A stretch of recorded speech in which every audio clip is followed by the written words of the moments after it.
आज आपण बनवणार आहोत शेवगा फ्राय.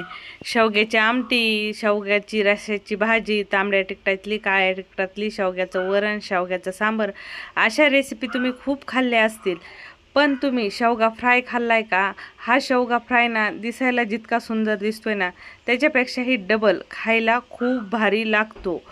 तर नक्की तुम्ही असा शेवगा फ्राय ट्राय करा. नमस्कार मंडळी, मी वर्षा येवले. माझ्या चॅनलवर तुमचं खूप मनापासून स्वागत करते. आपल्याला शेवगा फ्राय बनवण्याच्या अगोदर आपल्याला छान शेवग्याच्या शेंगा वाफलून घ्यायच्यात.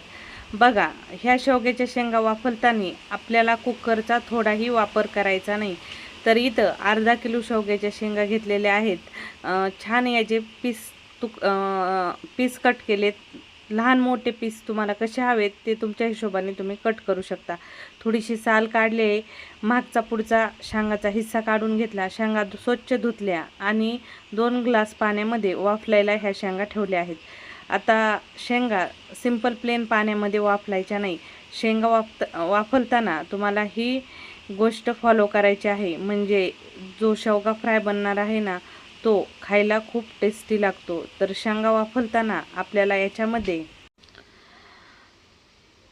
चवीनुसार मीठ घालून घ्यायचं आहे. सोबतच चिमूटभर हळद पावडर घालून घ्यायची आणि सोबतच थोडंसं आपलं भाजीचं तेल घालून घ्यायचं आहे. या पद्धतीने तेला, मिठात आणि हळदीच्या पाण्यात शेंगा शिजून घेतल्या ना, तर शेंगाला चव खूप भारी येते. आणि अशा शेंगा छान तुम्हाला 5-7 मिनिट मिडियम गॅसवर शिजून घ्यायच्यात. या पद्धतीने शेंगा आपल्याला शिजवायच्या. तुम्ही पाहू शकता मस्त शेंगा शिजलेल्या आहेत. खूप अशा गाळ करायच्या नाही, हलक्या, म्हणजे खूप अशा गाळ करायच्या नाही, थोड्याशा म्हणजे ज्यावेळेस आपण फ्राय करू त्यावेळेस त्या शेंगा ज्या आहेत त्या साबूतच राहायला पाहिजेत. थोड्या त्याच्या हिशोबाने वाफलून घ्यायच्या. आणि जे पाणी राहिलेलं आहे ना, त्याचं सूप पिण्यासाठी खूप भारी लागतं. भातात तर एक नंबर लागतं. लहान बाळाला चमच्यानेही पाजू शकता. मुलांसाठी तर खूप हेल्दी आहे. आता कढाईमध्ये त्याच थोडंसं तेल घालून घ्यायचं आणि नंतरून एक चमचा लसण, अद्रक आणि कोथिंबिरीची पेस्ट घालून घ्यायची.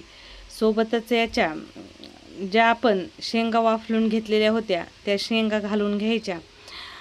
आता शेंगा, अद्रक, लसण, कोथिंबिरीच्या पेस्टसोबत छान 1-2 मिनिट मिक्स करून घ्यायच्या. नंतरून आता याच्यामध्ये आपल्याला काही मसाले घालायचे आहेत, ज्याच्यामध्ये जी मार्केटमधली सुकी खोबऱ्याची म्हणजे सुक्कं खोबरं खिसलेलं येतं ना, ते खोबरं 2-3 चमचे टाकायचं, किंवा तुम्ही साधं मिक्सरमध्ये फिरूनही घालू शकता. सोबतच मोठा 1 चमचा धना जिरा पावडर घालायची. सोबतच धना पावडर चांगली घालायची. मोठा जो पोहे खायचा चमचा असतो ना, त्या चमच्याने मोठा 1-1.5 चमचा धना पावडर घालायची. लाल तिखट तुम्ही तिखट किती खाता त्याच्या हिशोबाने घालायचं. सोबतच अर्धा चमचा गरम मसाला घालायचा आणि वरतून चवीनुसार मीठ घालून घ्यायचं. बघा, आता हे जे सगळे मसाले मी घातलेत ना, त्या मसाल्याच्या ऐवजी तुम्ही थोडंसं काळं तिखट वापरलं ना आणि धना पावडर वापरली ना तरी चालतं.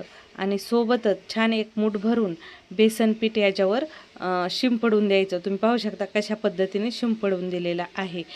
तर बस एवढे मसाले आपल्याला याच्यात घालायचेत आणि वरून चवीनुसार थोडंसं मीठ घालायचं. मीठ घालताना लक्षात ठेवायचं की शेंगा वाफलतानाही आपण मीठ घातलेलं आहे, म्हणून मीठ थोडंसं व्यवस्थित घालायचं.